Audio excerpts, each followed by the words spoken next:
Turbūt ne viena mama sutiktų, kad mūsų mažieji puikūs padėjėjai virtuvėje. Tačiau ar kada pagalvojote, kad maisto gaminimas su vaikais gali būti ne tik pagalba jums, bet ir pramoga skatinanti mūsų atžalų kūrybiškumą? Kartu pagaminti maistą ir bendrauti ne namų aplinkoje tampa vis populiaresniu būdu praleisti laisvalaikį. Šį rytą susitikome su Vita ir 2 jos atžalomis.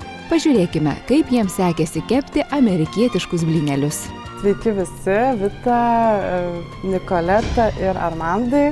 Norėjau jūsų pasiklausti, ar esate bandę kepti amerikietiškus blynelius? Iš tikrųjų, man tai yra naujovė, niekada neteko. Teko girdėti tik tai, bet matyti neteko, kaip viskas tai vyksta. O blynų ragavau, bet nekepiau, tai kažkoks bus toks įdomus išbandymas iš tikrųjų. Tai iš tikrųjų turim puikią progą pabandyti.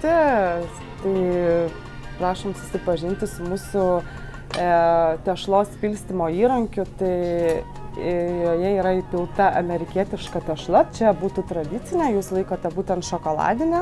O, kaip skaniai. Prašau. Na, šokoladinė, vaikams šokoladinė, iš karto tokius skaniau skamba, ne? Kodėl amerikietiški, galbūt paklausite. Šių blynelių tradicija žinoma dar nuo praėjusio amžiaus, kai stori, minkšti, aukso spalvos blynai su sviestu ir klevų sirupu tapo kone tradiciniu amerikiečių pusryčių patiekalu. Žinia apie šį gardumyną netruko išplisti ir kitose šalyse. Amerikietiškiems blyneliams iškepti reikia itin standžios tešlos, kurią vėliau patogu spausti iš dozatoriaus, taip galima išgauti norimą formą. Na, o mūsų blynelių kepėjai dirbo prie specialaus stalo, kuriame įmontuota kaitrinė plokštė. Iš pradžių, kad įkaistų, ta prasme, pati pradžia turi įkaisti iki 120 ir tiesiog pats procesas parodo, kokia temperatūra reikalinga patiem blyneliam, ta prasme, nes, kaip sakant, vaikai piešia labai plonyčius blynelius, sakykime, aš storesnius, tai ta temperatūra būtent ir reikalinga reguliuoti. Dažnai tėvai skundžiasi, kad mažieji nevalgo, jiems sunku įsiūlyti tam tikrus maisto produktus. Kūrybiškas gaminimas kartu, sugalvojant žaismingas formas ar pateikimo būdus, gali tapti puikia išeitimi. Spalvos, formelės, papuošimai, priedai, net pavadinimai čia turi didelę reikšmę. Nikoleta, prašom. O ką, tu bandysi kažką kepti? Oi, palauk. Palauk, Armandėlė, tu tai jau gal dar biški mažas, ne? Ne? Nemažas tu? Nu. Ir mes bandom kažkokią širdelę. Va. Sakykime, aš norėčiau su žirneliais, dedu į vidų žirnelius. Norėčiau, kad jie būtų, sakykime, viduje, tiesiog užpilu tešlą. Nu, kaip įdomiai, ką? O mes ką darysim, Armandėlė? Mes darysim su dešrytėm, taip? Taip. Nu. Nebereikalo maisto gaminimas laikomas puikia bendravimo išraiška. Tiesa, dabar šis procesas iš namų virtuvės kartais persikelia ir į kitas erdves. Sostinėje jau dabar veikia ne viena vadinamoji maisto laboratorija, o ir kavinės vis dažniau siūlo maisto gaminimo užsiėmimus. Sakyčiau, ugdo kūrybiškumą, patį bendravimą su suaugusiais,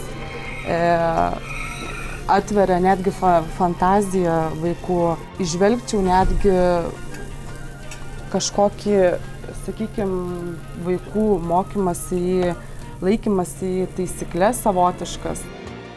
Vita, auginanti jau į 1. klasę einančią Nikoletę ir 3-metį sūnų Armandą, sako dažnai nelepinanti savo vaikų saldumynais ar vadinamuoju greitu maistu. Mažieji jau žino, kad padauginti gazuotų vaisvandenių nevalia, o apie picas ir mėsainius jiems leidžiama prisiminti tik retkarčiais.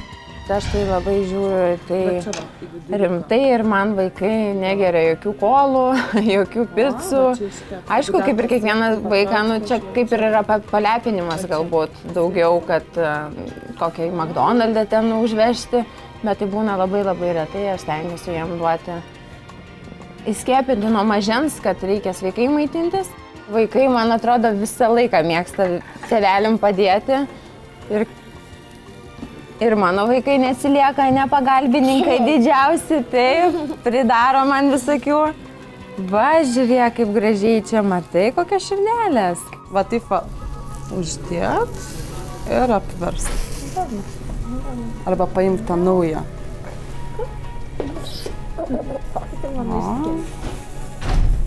Ir versk.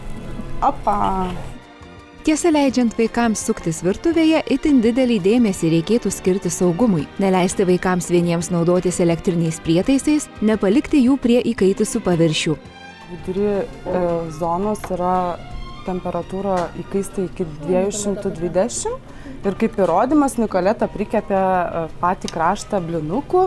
Kaip matome, tai 20% šios plokštumos yra apsaugota, sakykime, jeigu sugalvotų vaikas tiesiog rankytę padėti, tai tiesiog, kaip matom, ir patys, patys, ta prasme, blyneliai, kaip matom, net nekepa. Tai tiesiog temperatūra yra tam būtent dalykui per maža.